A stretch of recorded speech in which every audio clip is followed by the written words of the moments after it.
Okay mga master, so welcome back ulit sa ating YouTube channel. Balik gagawin natin ngayon ay mag-unboxing tayo ngayon dito ng cordless na na barena. Ayan.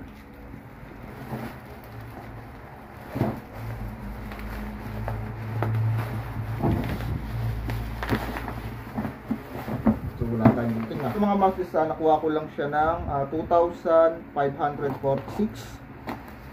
So, nakuha ko lang siya ng 12.12 sa Lazada. Ayan. So, ano siya? Naka 50% off. So, original price niya isa nasa kulang-kulang 5K. Okay? So, ito na. So, original mga master to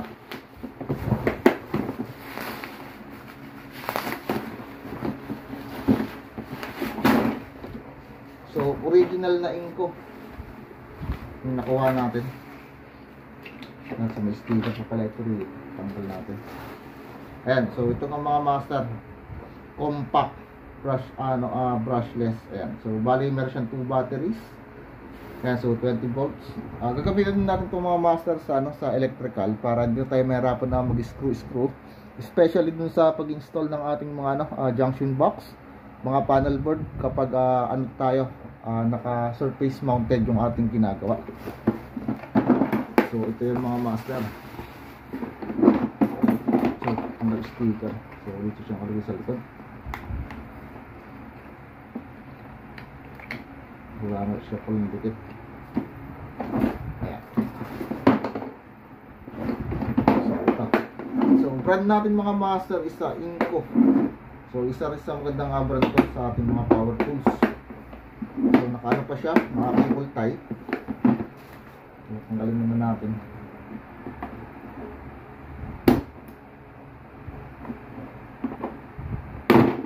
Ayan. Doon. So, napakaganda. Ang master ay brushless na inko. So maganda yung ano niya. So puro metal na siya. So ito yung pinili natin.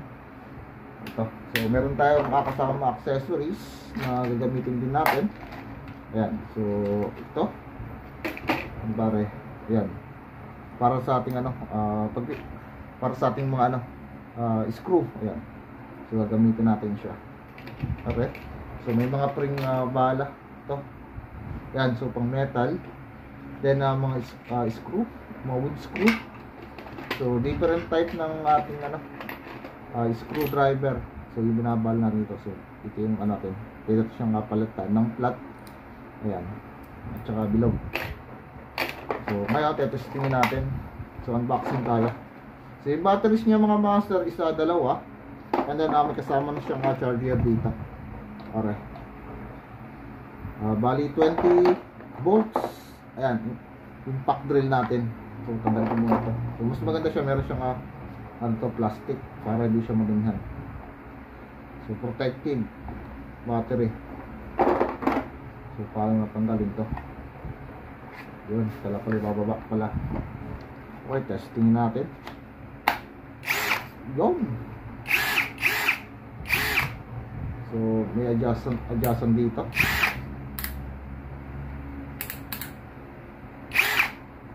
So meron siyang pabilis. So kapag number 1 isa mabagal, pag na number 2 natin, so medyo mabilis na yan. Ayan na. Ayan. So ito ay pwedeng i-reverse. Re-reverse natin, pindutin nyo lang to. Okay, pabaliktad ang ikot niya. Then ayan. So meron naman tayong adjustment dito, pabilis ng pabilis.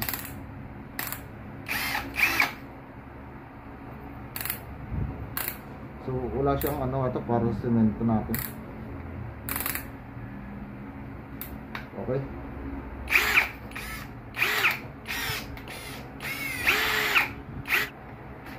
Yan. Okay. So sample natin, balahan natin siya ng So sample natin sa kahoy kung maganda yung kanyang impact drill. So ito tama lang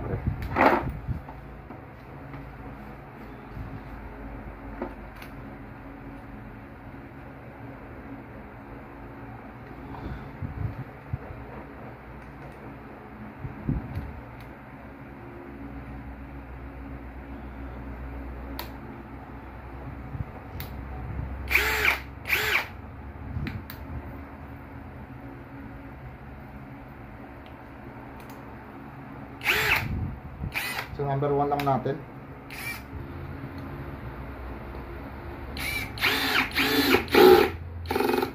So, laksan natin. 10. Okay. Okay, so tanggal natin, reverse natin. Okay, so good.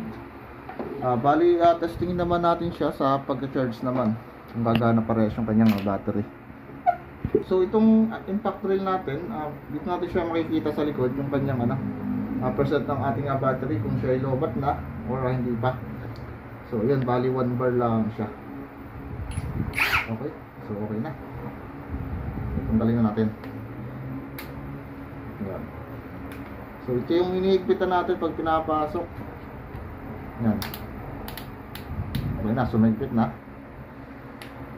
Okay, so pagkakalasin naman natin, so lalak lang natin siya. Ayan. So okay na. Then ano tayo, sa charging tayo. So ito yung ating portable na charger o master. So bali ito yung 2.0 ano ba yun? Ampere hour lang ito. Okay, so ito yung ating charger naman.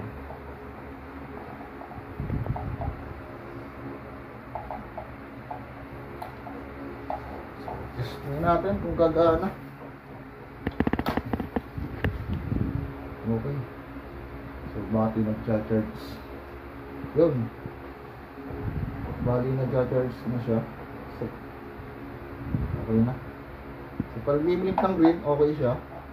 Kapag nag-blink ng red, so ibig sabihin hindi siya nag-charge, so mainit yung ating battery. Ayan. So may indication naman dito. So tanggalin sa. Okay, so steady lang siya. Ngayon tatanggal natin yung plastic niya. So mas maganda dito, isa meron siyang cover, para sa protective na cover para sa ating battery. So hindi siya basta-basta madudumihan.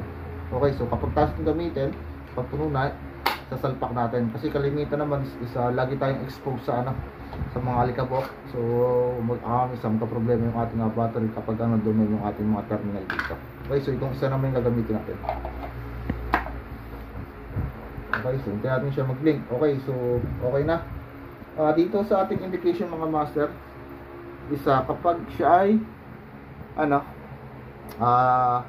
nag-stop na yung green niya, so ibig sabihin isa full charge na. Dahil kapag blinking, so ibig sabihin isa nagkakarga yung ating battery. So sa baba naman, kapag nagbi-blinking red, so ibig sabihin isa mainit yung ating battery. Kapag steady red, so bali nag-charge or empty na yung battery nitong ating para sa ating cordless na drill. Okay? Okay na. So okay. So bali ito mga master, isa gagamitin natin to sa mga electrical. So nag-upgrade na tayo. So para mabilis na yung ating magiging trabaho, hindi na tayo mahirapan mag-screw. So sabi ko nga kanina, gagamitin to para sa mga surface mounted sa pag-install ng ating mga junction box. Yan, may utility box in case na mga kahoy yung gagawin natin. And then yung mga panel natin kapag mga surface type. So hindi na tayo mangangalay. So ibig sabihin, ito na yung gagamitin natin pagbabaon ng ating mga screw. Okay, so isa sa binili natin to para mas mapadali yung ating trabaho once na meron tayo na project. Okay?